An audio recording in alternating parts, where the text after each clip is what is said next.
भारत का राष्ट्रीय खेल क्या है? यह सवाल पूछने पर लगभग हर किसी का जवाब होगा हॉकी, क्योंकि हम बचपन से ही स्कूलों में सामान्य ज्ञान की किताबों में यही पढ़ते आ रहे हैं कि हमारे देश का राष्ट्रीय खेल हॉकी है।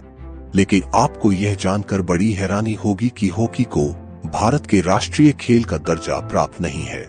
अब आपके मन में यह सवाल जरूर आ रहा होगा कि अगर हॉकी नहीं है तो भारत का राष्ट्रीय खेल कौन सा है? दरअसल सन 2012 में लखनऊ की 10 वर्षीय ऐश्वर्या पराशर ने प्रधानमंत्री कार्यालय को आरटीआई के जरिए राष्ट्रीय प्रतीक, राष्ट्रीय गान, राष्ट्रीय खेल आदि से जुड़े घोषणा पत्र और दस्तावेजों की प्रति मांगी थी। अब राष्ट्रीय खेल से जुड़े सवाल के जवाब में खेल मंत्रालय ने स्पष्ट रूप से कहा कि भारत सरकार ने अभी तक किसी भी खेल को राष्ट्रीय खेल का दर्जा नहीं दिया है। इससे साफ हो जाता है कि हमारे देश का राष्ट्रीय खेल हॉकी नहीं है, बल्कि ऐसा कोई खेल है ही नहीं जिसे भारत का राष्ट्रीय खेल घोषित किया गया हो। अब आपके मन में यह सवाल जरूर आ रहा होगा कि जब देश का कोई राष्ट्रीय खेल है ही नहीं तो लोग क्यों हॉकी को राष्ट्रीय खेल मानते हैं? आखिर इतने बड़े झूठ के पीछे वजह क्या है? इसे समझने के लिए आपको हॉकी से जुड़े कुछ तथ्यों के बारे में जरूर पता होना चाहिए। जैसे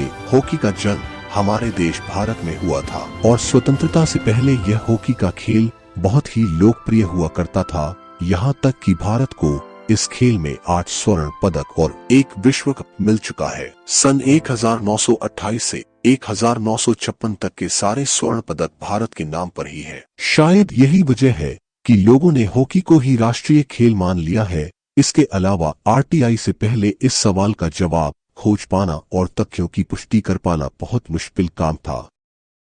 आपको हॉकी के बारे में यह तथ्य जानकर कैसा लगा, हमें कमेंट सेक्शन में जरूर बताएं। और ऐसे ही अनेक फैक्ट्स को जानने के लिए हमारी चैनल को सब्सक्राइब जरूर करें।